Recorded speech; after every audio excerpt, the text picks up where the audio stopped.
সবাইকে মন ভোলানো গল্পে আরও একবার স্বাগত জানাচ্ছি। কবিগুরু রবীন্দ্রনাথকে শ্রদ্ধা জানিয়ে শুরু করছি আজকের গল্প। রবীন্দ্রনাথ ঠাকুরের আপদ। সন্ধ্যার দিকে ঝড় ক্রমশ প্রবল হতে লাগিল। বৃষ্টির ঝাপট, বজ্রের শব্দ এবং বিদ্যুতের ঝিকিমিকিতে আকাশে যেন সুরাসুরের যুদ্ধ বাঁধিয়া গেল। কালো কালো মেঘগুলো মহাপ্রলয়ের জয় পতাকার মতো দিক বিদিকে উড়িতে আরম্ভ করিল। গঙ্গার এপারে ওপারে বিদ্রোহী ঢেউগুলো কলর শব্দে নৃত্য জুড়িয়া দিল এবং বাগানের বড় বড় গাছগুলো সমস্ত শাখা ঝটপট করিয়া হাহুতাশ সহকারে দক্ষিণে বামে লুটোপুটি করিতে লাগিল। তখন চন্দননগরের বাগান বাড়িতে একটি দীপালোকিত রুদ্ধ কক্ষে খাটের সম্মুখবর্তী নিচের বিছানায় বসিয়া স্ত্রী পুরুষে কথাবার্তা চলিতেছে। শরৎবাবু বলিতেছেন, আর কিছুদিন থাকিলেই তোমার শরীর সম্পূর্ণ সারিয়া উঠিবে, তখন আমরা দেশে ফিরিতে পারিব। কিরণময়ী বলিতেছিলেন, আমার শরীর সম্পূর্ণ সারিয়া উঠিয়াছে, এখন দেশে ফিরিলে কোনো ক্ষতি হইবে না। বিবাহিত ব্যক্তি মাত্রেই বুঝিতে পারিবেন, কথাটা যত সংক্ষেপে রিপোর্ট করিলাম তত সংক্ষেপে শেষ হয় নাই। বিষয়টি বিশেষ দুরূহ নয়, তথাপি বাদ প্রতিবাদ কিছুতেই মীমাংসার দিকে অগ্রসর হইতেছিল না। কর্ণহীন নৌকার মতো ক্রমাগতই ঘুর খাইয়া মরিতেছিল। অবশেষে অশ্রু তরঙ্গে ডুবি হইবার সম্ভাবনা দেখা দিল। শরৎ কহিলেন, ডাক্তার বলিতেছে আর কিছুদিন থাকিয়া গেলে ভালো হয়। কিরণ কহিলেন, তোমার ডাক্তার তো সব জানে। শরৎ কহিলেন, জানো তো, এই সময় দেশে নানা প্রকার ব্যামোর প্রাদুর্ভাব হয়, অতএব আর মাস দুয়ে কাটাইয়া গেলে ভালোই হয়। কিরণ কহিলেন, এখানে বুঝি কোথাও কাহারও কোনো ব্যামো হয় না? পূর্বের ইতিহাসটা এই, কিরণকে তাহার ঘরের এবং পাড়ার সকলেই ভালোবাসেন, এমনকি শাশুড়ি পর্যন্ত। সেই কিরণের যখন কঠিন পীড়া হইল তখন সকলেই চিন্তিত হইয়া উঠিল, এবং ডাক্তার যখন বায়ু পরিবর্তনের প্রস্তাব করিল তখন গৃহ এবং কাজকর্ম ছাড়িয়া প্রবাসে যাইতে তাহার স্বামী এবং শাশুড়ি কোনো আপত্তি করিলেন না। যদিও গ্রামের বিবেচক প্রাজ্ঞ ব্যক্তি মাত্রই বায়ু পরিবর্তনে আরোগ্যের আশা করা এবং স্ত্রীর জন্য এতটা হুলস্থুল করিয়া তোলা নব্য স্তৈনতার একটা নির্লজ্জ আতিশয্য বলিয়া স্থির করিলেন এবং প্রশ্ন করিলেন, ইতিপূর্বে কি কাহারও স্ত্রীর কঠিন পীড়া হয় নাই? শরৎ যেখানে যাওয়া স্থির করিয়াছেন সেখানে মানুষরা কি অমর? এমন কোনো দেশ আছে কি যে তা অদৃষ্টের লিপি সফল হয় না? তথাপি শরৎ এবং তাহার মা সে সকল কথায় কর্ণপাত করিলেন না। তখন গ্রামের সমস্ত সমবেত বিজ্ঞতার অপেক্ষা তাহাদের হৃদয়লক্ষ্মী কিরণের প্রাণটুকু তাহাদের নিকট গুরুতর বোধ হইল। প্রিয় ব্যক্তির বিপদে মানুষের এরূপ মোহ ঘটিয়া থাকে। শরৎ চন্দননগরের বাগানে আসিয়া বাস করিতেছেন এবং কিরণও রোগমুক্ত হইয়াছেন, কেবল শরীর এখনো সম্পূর্ণ সবল হয় নাই। তাহার মুখে চক্ষে একটি সকরুণ কৃশতা অঙ্কিত হইয়া আছে, যাহা দেখিলে হৃৎকম্প সহ মনে উদার হয়, আহা, বড় রক্ষা পাইয়াছি। কিন্তু কিরণের স্বভাবটা সঙ্গপ্রিয়, আমোদপ্রিয়। এখানে একলা আর ভালো লাগিতেছে না।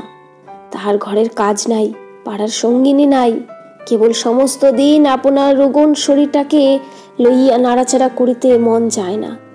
ঘন্টায় ঘন্টায় দাগ মাপিয়া ওষুধ খাও, তাপ দাও, পথ্য পালন করো, ইহাতে বিরক্তি ধরিয়া গিয়াছে।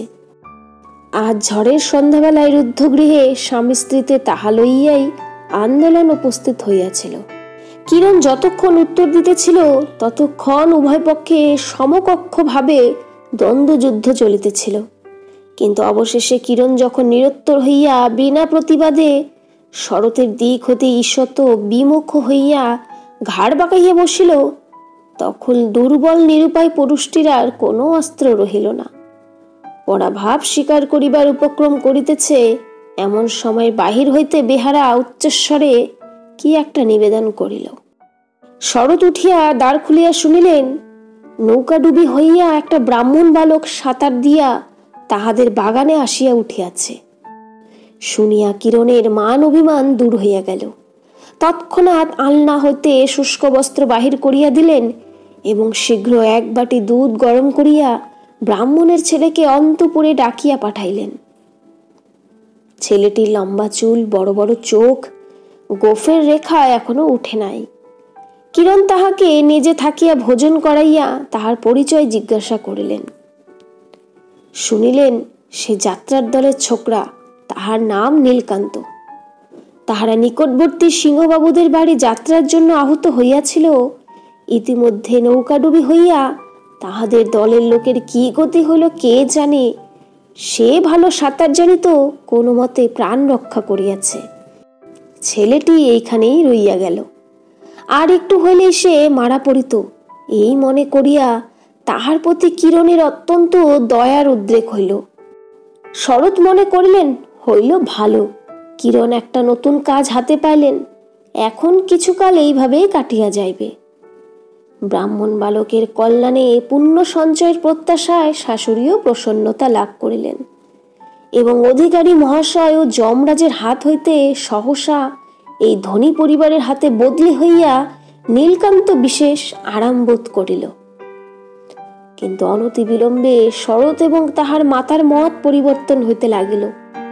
তাহারা ভাবিলেন আর আবশ্যক নাই, এখন এই ছেলেটাকে বিদায় করিতে পারলেই আপদ যায়। নীলকান্ত গোপনে শরতের গুড়গুড়িতে ফরফর শব্দে তামাক টানিতে আরম্ভ করিল।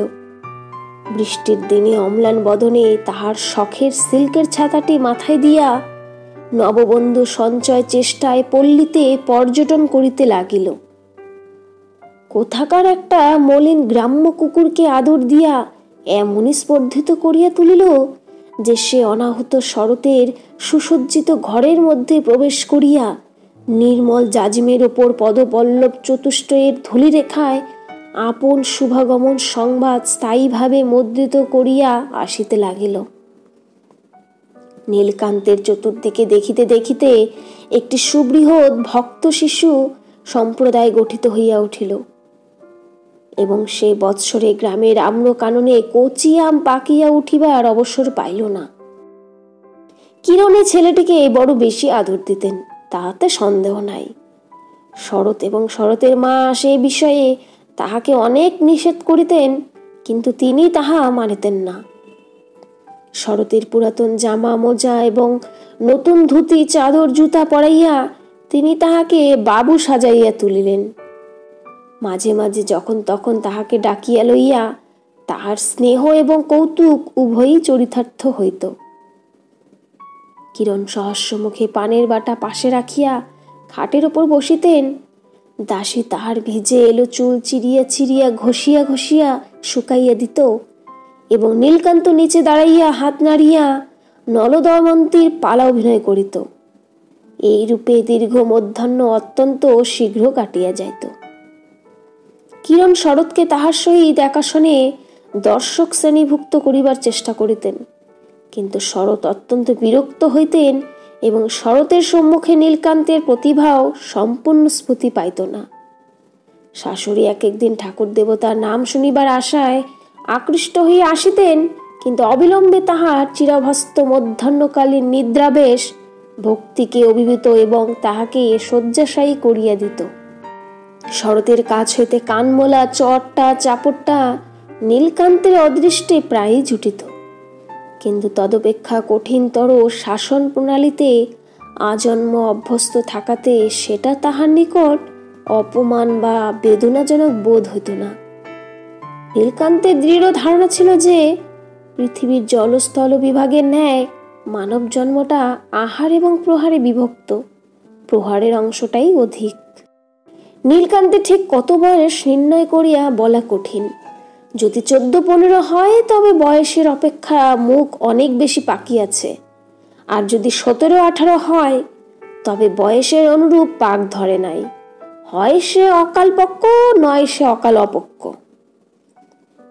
আসল কথা এই যে সে অতি অল্প বয়সেই যাত্রার দলে ঢুকিয়া রাধিকা, দয়মন্তী, সীতা এবং বিদ্যার সখী সাজিত।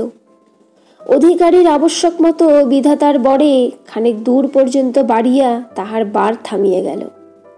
তাহাকে সকলে ছোটই দেখিত, আপনাকেও সে ছোটই জ্ঞান করিত।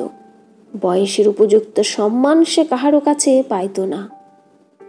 এই সকল স্বাভাবিক এবং অস্বাভাবিক কারণ প্রভাবে 17 বৎসর বয়সের সময় তাহাকে অনতিপক্ক 17 অপেক্ষা অতি পরিপক্ক 14 মতো দেখাইত। গোফের রেখা না উঠাতে এই ভ্রম আরো দৃঢ়মূল হইয়াছিল। তামাকের ধোঁয়া লাগিয়াই হোক বা বয়সানুচিত ভাষা প্রয়োগ বশতেই হোক, নীলকান্তের ঠোঁটের কাজটা কিছু বেশি পাকা বোধ হইত। কিন্তু তাহার বৃহৎ তারা বিশিষ্ট 2টি চক্ষের মধ্যে একটা সারল্য এবং তারুণ্য ছিল। অনুমান করি নীলকান্তের ভেতরটা স্বভাবত কাঁচা, কিন্তু যাত্রা দলের তা লাগিয়া উপরিভাগে পক্কতার লক্ষণ দেখা দিয়াছে। শরৎবাবুর আশ্রয়ে চন্দননগরের বাগানে বাস করিতে করিতে নীলকান্তের ওপর স্বভাবের নিয়ম অব্যাহতভাবে আপন কাজ করিতে লাগিল। সে এতদিন যে একটা বয়ঃসন্ধিস্থলে অস্বাভাবিকভাবে দীর্ঘকাল থামিয়াছিল, এখানে আসিয়া সেটা কখন এক সময় নিঃশব্দে পার হইয়া গেল। তাহার 17-18 বৎসরে বয়ক্রম বেশ সম্পূর্ণভাবে পরিণত হইয়া উঠিল। তাহার সে পরিবর্তন বাহার হইতে কাহারও চোখে পড়িল না, কিন্তু তাহার প্রথম লক্ষণ এই যে যখন কিরণ নীলকান্তের প্রতি বালকযোগ্য ব্যবহার করিতেন, সে মনে মনে লজ্জিত এবং ব্যথিত হইত। একদিন আমোদপ্রিয় কিরণ তাহাকে স্ত্রী বেশে সখী সাজিবার কথা বলিয়াছিলেন। সেই কথাটা অকস্মাৎ তাহার বড়ই কষ্টদায়ক লাগিল, অথচ তাহার উপযুক্ত কারণ খুঁজিয়া পাইল না। আজকাল তাহাকে যাত্রার অনুকরণ করিতে ডাকিলেই সে অদৃশ্য হইয়া যাইত। সে যে একটা লক্ষ্মী ছাড়া যাত্রা দলের ছোকরা অপেক্ষা অধিক কিছু নয়, এ কথা কিছুতেই তাহার মনে হইত না। এমনকি সে বাড়ির সরকারের নিকট কিছু কিছু করিয়া লেখাপড়া শিখিবার সংকল্প করিল, কিন্তু বউ ঠাকুরনের স্নেহভাজন বলিয়া নীলকান্তকে সরকার 2 চক্ষে দেখিতে পারিত না, এবং মনের একাগ্রতা রক্ষা করিয়া পড়াশোনা কোনো কালে অভ্যাস না থাকাতে অক্ষরগুলো তাহার চোখের সামনে দিয়া ভাসিয়া যাইত। গঙ্গার ধারে চাপাতলায় গাছের গুড়িতে ঠেসান দিয়া কোলের ওপর বই খুলিয়া সে দীর্ঘকাল বসিয়া থাকিত। জল ছলছল করিত, নৌকা ভাসিয়া যাইত, শাখার উপরে চঞ্চল অন্যমনস্ক পাখি কিচমিচ শব্দে স্বগত উক্তি প্রকাশ করিত। নীলকান্ত বইয়ের পাতায় চক্ষু রাখিয়া কি ভাবিত সেই জানে, অথবা সেও জানে না। একটা কথা হইতে কিছুতেই আর একটা কথা গিয়া পৌঁছিতে পারিত না, অথচ বই পড়িতেছি মনে করিয়া তাহার ভারী একটা আত্মগৌরব উপস্থিত হইত। সামনে দিয়া যখন একটা নৌকা যাইত, তখন সে আরো অধিক আড়ম্বরের সহিত বইখানা তুলিয়া বিড়বিড় করিয়া পড়ার ভান করিত। দর্শক চলিয়া গেলে সে আর পড়ার উৎসাহ রক্ষা করিতে পারিত না। পূর্বে সে অভ্যস্ত গানগুলো যন্ত্রের মতো যথানিয়মে গাইয়া যাইত। এখন সে গানের সুরগুলো তাহার মনে এক অপূর্ব চাঞ্চল্য সঞ্চার করে। গানের কথা অতি যৎসামান্য, তুচ্ছ অনুপ্রাসে পরিপূর্ণ, তাহার অর্থ নীলকান্তের নিকট সম্যক বোধগম্য নহে। কিন্তু যখন সে গাহিত, ওরে রাজহংস জন্মে দ্বিজ বংশে, এমন নৃশংস কেন হলি রে, বলো কি জন্যে এ অরণ্যে রাজকন্যের প্রাণ সংশয় করিলি রে, তবে সে যেন সহসা লোকান্তরে উপনীত হইত। তখন চারিদিকের অভ্যস্ত জগৎটা এবং তাহার তুচ্ছ জীবনটা গানে তর্জমা হইয়া একটা নতুন চেহারা ধারণ করিত। রাজহংস এবং রাজকন্যার কথা হইতে তাহার মনে এক অপরূপ ছবির আভাস জাগিয়া উঠিত। সে আপনাকে কি মনে করিত স্পষ্ট করিয়া বলা যায় না, কিন্তু যাত্রার দলের পিতৃমাতৃহীন ছোকরা বলিয়া ভুলিয়া যাইত। নিতান্ত অকিঞ্চনের ঘরের হতভাগ্য মলিন শিশু যখন সন্ধ্যা শয্যায় শুইয়া রাজপুত্র রাজকন্যা এবং 7 রাজার ধনমানিকের কথা শোনে, তখন সেই ক্ষীণ দীপালোকিত জীর্ণ গৃহকোণের অন্ধকারে তাহার মনটা সমস্ত দারিদ্র ও হীনতার বন্ধন হইতে মুক্ত হইয়া এক সর্বসম্ভব রূপকথার রাজ্যে একটা নতুন রূপ, উজ্জ্বল বেশ এবং অপ্রতিহত ক্ষমতা ধারণ করে। সেই রূপ গানের সুরের মধ্যে এই যাত্রার দলের ছেলেটি আপনাকে এবং আপনার জগৎটিকে একটি নবীন আকারে সৃজন করিয়া তুলিত।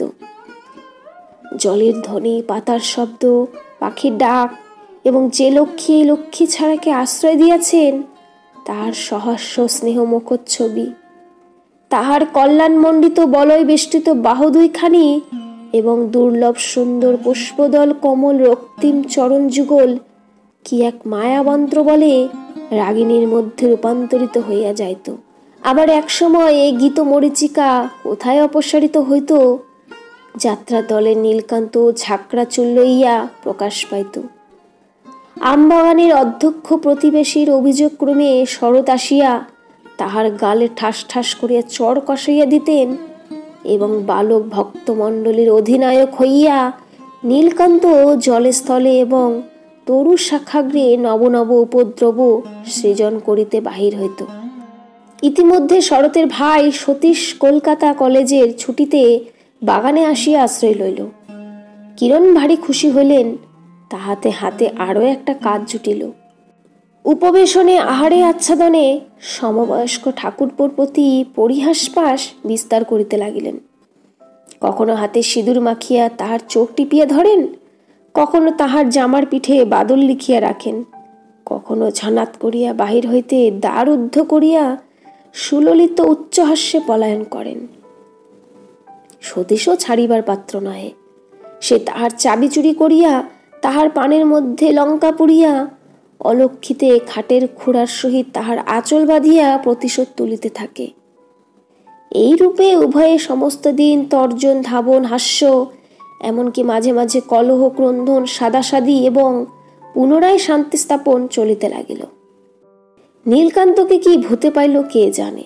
সে কি উপলক্ষ করিয়া কাহার সহিত বিবাদ করিবে ভাবিয়া পায় না, অথচ তাহার মন তীব্র তিক্তরসে পরিপূর্ণ হইয়া গেল।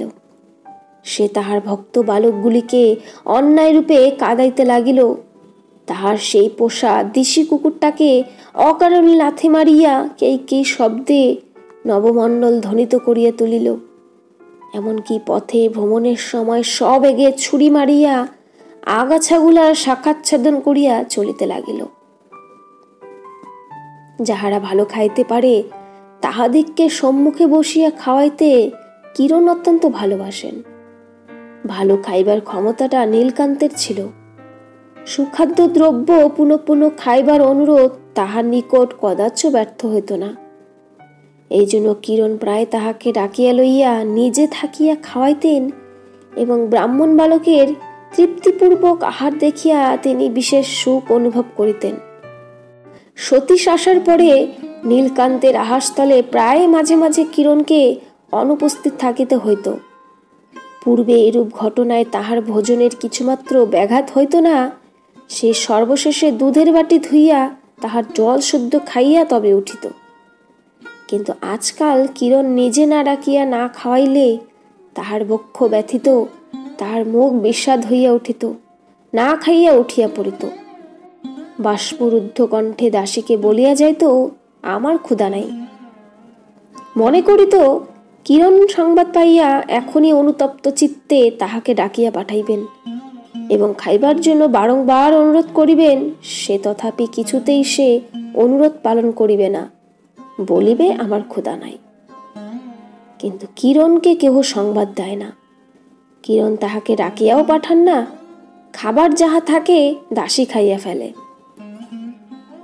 তখন সে আপন শয়ন গৃহের প্রদীপ নিবাইয়া দিয়া অন্ধকার বিছানার উপর পড়িয়া ফুলিয়া ফুলিয়া ফাঁপিয়া মুখের উপর সবলে বালিশ চাপিয়া ধরিয়া কাঁদিতে থাকে। কিন্তু কি তাহার নালিশ, কাহার উপরে তাহার দাবি, কে তাহাকে সান্ত্বনা করিতে আসিবে? যখন কেউই আসে না, তখন স্নেহময়ী বিশ্বধাত্রী নিদ্রা আসিয়া ধীরে ধীরে কোমলকর স্পর্শে মাতৃহীন ব্যথিত বালকের অভিমান শান্ত করিয়া দেন। নীলকান্তের দৃঢ় ধারণা হইল সতীশ কিরণের কাছে তাহার নামে সর্বদাই লাগায়। যেদিন কিরণ কোনো কারণে গম্ভীর হইয়া থাকিতেন, সেদিন নীলকান্ত মনে করিত সতীশের চক্রান্তে কিরণ তাহারই ওপর রাগ করিয়া আছেন। এখন হইতে নীলকান্ত এক মনে তীব্র আকাঙ্ক্ষার সঙ্গে সর্বদাই দেবতার নিকট প্রার্থনা করে, আর জন্মে আমি যেন সতীশ হই এবং সতীশ যেন আমি হই। সে জানিত ব্রাহ্মণের একান্ত মনের অভিশাপ কখনো নিষ্ফল হয় না। এই জন্য সে মনে মনে সতীশকে ব্রহ্মতে যে দগ্ধ করিতে গিয়া নিজে দগ্ধ হইতে থাকিত এবং উপরের তলা হইতে সতীশ ও তাহার বউ ঠাকুরুনীর উচ্ছ্বসিত উচ্চ হাস্য মিশ্রিত পরিহাস কলরব শুনিতে পাইত। নীলকান্ত স্পষ্টত সতীশের কোনরূপ শত্রুতা করিতে সাহস করিত না, কিন্তু সুযোগ মতো তাহার ছোটখাটো অসুবিধা ঘটাইয়া প্রীতিলাভ করিত। ঘাটের সোপানে সাবান রাখিয়া সতীশ যখন গঙ্গায় নামিয়া ডুব দিতে আরম্ভ করিত, তখন নীলকান্ত ফস করিয়া আসিয়া সাবান চুরি করিয়া লইত। সতীশ যথাকালে সাবানের সন্ধানে আসিয়া দেখিত সাবান নাই। একদিন নাহিতে নাহিতে হঠাৎ দেখিল তাহার বিশেষ শখের চিকনের কাজ করা জামাটি গঙ্গার জলে ভাসিয়া যাইতেছে। ভাবিল হাওয়ায় উড়িয়া গেছে, কিন্তু হাওয়াটা কোন দিক হইতে বহিল তাহা কেউ জানে না। একদিন সতীশকে আমোদ দিবার জন্য কিরণ নীলকান্তকে ডাকিয়া তাহাকে যাত্রার গান গাহিতে বলিলেন।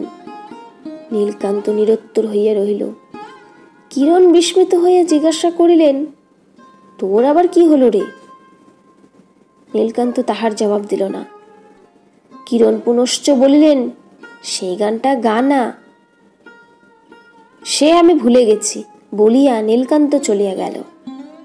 অবশেষে কিরণের দেশে ফিরিবার সময় হইল। সকলেই প্রস্তুত হইতে লাগিল, সতীশও সঙ্গে যাইবে। কিন্তু নীলকান্তকে কেহ কোনো কথাই বলে না।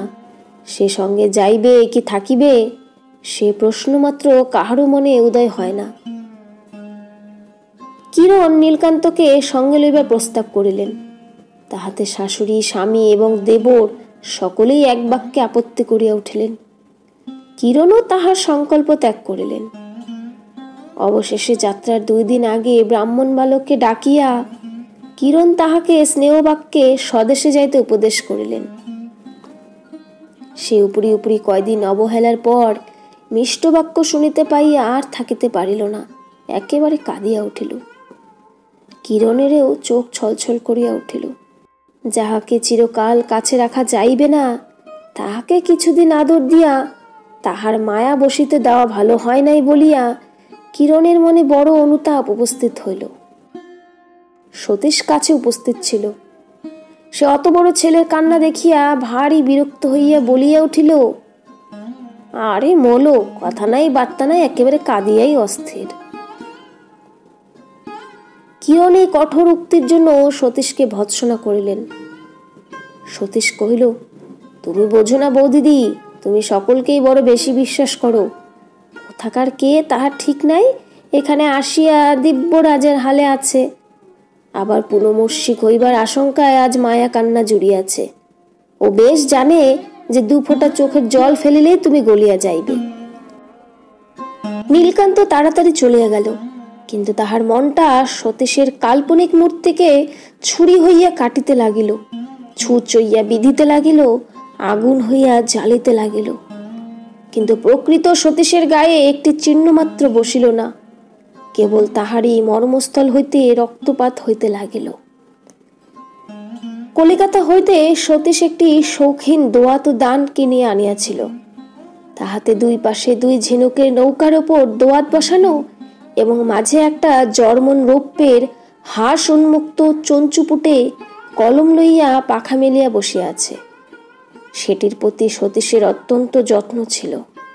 প্রায়ই সে মাঝে মাঝে সিল্কের রুমাল দিয়া অতি সযত্নে সেটি ঝাড়পোছ করিত।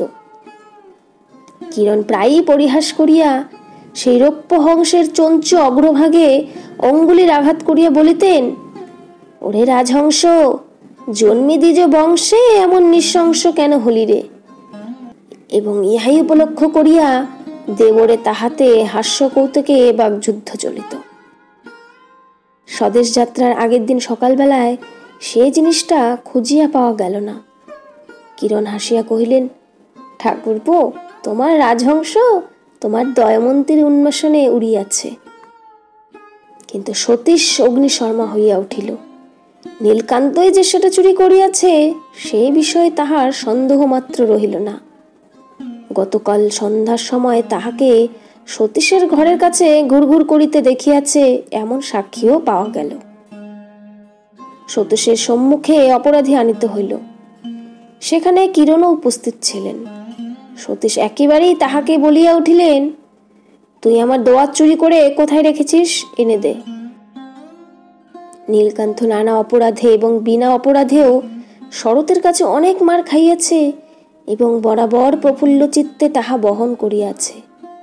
কিন্তু কিরণের সম্মুখে যখন তাহার নামে দোয়াত চুরির অপবাদ আসিল, তখন তাহার বড় বড় দুই চোখ আগুনের মতো জ্বলিতে লাগিল।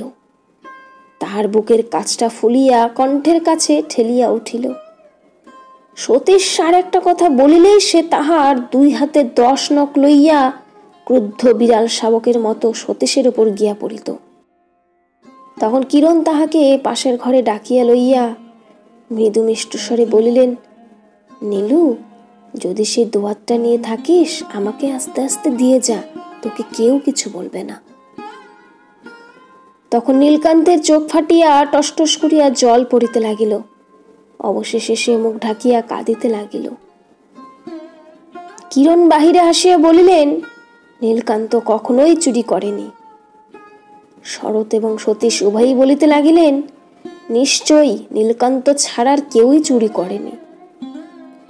কিরণ সবলে বলিলেন, কখনোই না। শরৎ নীলকান্তকে ডাকিয়া সওয়াল করিতে ইচ্ছা করিলেন। কিরণ বলিলেন, না, উহাকে এই চুরি সম্বন্ধে কোনো কথা জিজ্ঞাসা করিতে পারিবে না। সতীশ কহিলেন, উহার ঘর এবং বাক্স খুঁজিয়া দেখা উচিত। কিরণ বলিলেন, তাহা যদি করো তাহা হইলে তোমার সঙ্গে আমার জন্মশ দাঁড়ি হইবে। নির্দোষীর প্রতি কোনরূপ সন্দেহ প্রকাশ করিতে পাইবে না। বলিতে বলিতে তাহার চোখের পাতা 2 ফোঁটা জলে ভিজিয়া উঠিল। তাহার পর সেই দুটি করুণ চক্ষুর অশ্রু জলের দোহাই মানিয়া নীলকান্তের প্রতি আর কোনরূপ হস্তক্ষেপ করা হইল না। নিরীহ আশ্রিত বালকের প্রতি এইরূপ অত্যাচারে কিরণের মনে অত্যন্ত দয়ার সঞ্চার হইল। তিনি ভালো 2 জোড়া ফরাস ডাঙ্গার ধুতি চাদর, 2টি জামা, 1 জোড়া নতুন জুতা এবং একটি 10 টাকার নোট লইয়া সন্ধ্যাবেলায় নীলকান্তের ঘরের মধ্যে প্রবেশ করিলেন। তাহার ইচ্ছা ছিল নীলকান্তকে না বলিয়া সেই স্নেহ উপহারগুলি আস্তে আস্তে তাহার বাক্সের মধ্যে রাখিয়া আসিবেন। টিনের বাক্সটিও তাহার দত্ত। আঁচল হইতে চাবির গোচ্ছা লইয়া নিঃশব্দে সেই বাক্স খুলিলেন, কিন্তু তাহার উপহারগুলি ধরাইতে পারিলেন না। বাক্সের মধ্যে লাটাই, কঞ্চি, কাঁচা আম কাটিবার জন্য ঘষা ঝিনুক, ভাঙা গ্লাসের তলা প্রভৃতি নানা জাতীয় পদার্থ স্তূপাকারে রক্ষিত। কিরণ ভাবিলেন, বাক্সটি ভালো করিয়া গুছাইয়া তাহার মধ্যে সকল জিনিস ধরাইতে পারিবেন। সেই উদ্দেশ্যে বাক্সটি খালি করিতে লাগিলেন। প্রথমে লাটাই, লাটিম, ছুরি, ছড়ি প্রভৃতি বাহির হইতে লাগিল। তাহার পরে খান কয়েক ময়লা এবং কাঁচা কাপড় বাহির হইল। তাহার পরে সকলের নিচে হঠাৎ সতীশের সেই বহু যত্নে রাজহংস শোভিত দোয়াত দানটি বাহির হইয়া আসিল। কিরণ আশ্চর্য হইয়া আরক্তি মুখে অনেকক্ষণ সেটি হাতে করিয়া লইয়া ভাবিতে লাগিলেন। ইতিমধ্যে কখন নীলকান্ত পশ্চাৎ হইতে ঘরে প্রবেশ করিল তিনি তাহা জানিতেও পারিলেন না। নীলকান্ত সমস্তই দেখিল, মনে করিল কিরণ স্বয়ং চোরের মতো তাহার চুরি ধরিতে আসিয়াছেন এবং তাহার চুরিও ধরা পড়িয়াছে। সে যে সামান্য চোরের মতো লোভে পড়িয়া চুরি করে নাই, সে যে কেবল প্রতিহিংসা সাধনের জন্য এই কাজ করিয়াছে, সে যে ওই জিনিসটা গঙ্গার জলে ফেলিয়া দিবে বলিয়াই ঠিক করিয়াছিল, কেবল এক মুহূর্তে দুর্বলতা বশত ফেলিয়া না দিয়া নিজের বাক্সর মধ্যে পড়িয়াছে, সে সকল কথা সে কেমন করিয়া বুঝাইবে? সে চোর নয়, সে চোর নয়। তবে সে কি? কেমন করিয়া বলিবে সে কি? সে চুরি করিয়াছে, কিন্তু সে চোর নহে। কিরণ যে তাহাকে চোর বলিয়া সন্দেহ করিয়াছেন এই নিষ্ঠুর অন্যায় সে কিছুতেই বুঝাইতেও পারিবে না, বহনও করিতে পারিবে না। কিরণ একটি দীর্ঘ নিঃশ্বাস ফেলিয়া সেই দোয়াত দানটা বাক্সর ভিতরে রাখিলেন। চোরের মতো তাহার উপর ময়লা কাপড় চাপা দিলেন। তাহার উপরে বালকের লাটাই, লাঠি, লাঠিম, ঝিনুক, কাচের টুকরা প্রভৃতি সমস্তই রাখিলেন এবং সর্বোপরি তাহার উপহারগুলি ও 10 টাকা নোটটি সাজাইয়া রাখিলেন। কিন্তু পরের দিন সেই ব্রাহ্মণ বালকের কোনো উদ্দেশ্য পাওয়া গেল না। গ্রামের লোকেরা বলিল তাহাকে দেখে নাই। পুলিশ বলিল তাহার সন্ধান পাওয়া যাইতেছে না। তখন শরৎ বললেন, এইবার নীলকান্তের বাক্সটা পরীক্ষা করিয়া দেখা যাক। কিরণ জেদ করিয়া বলিলেন, সে কিছুতেই হইবে না। বলিয়া বাক্সটি আপন ঘরে আনাইয়া দোয়াতটি বাহির করিয়া গোপনে গঙ্গার জলে ফেলিয়া আসিলেন। শরৎ সপরিবারে দেশে চলিয়া গেলেন। বাগান একদিনে শূন্য হইয়া গেল। কেবল নীলকান্তের সেই পোষা গ্রাম্য কুকুরটা আহার ত্যাগ করিয়া নদীর ধারে ধারে ঘুরিয়া ঘুরিয়া খুঁজিয়া খুঁজিয়া কাঁদিয়া কাঁদিয়া বেড়াইতে লাগিল।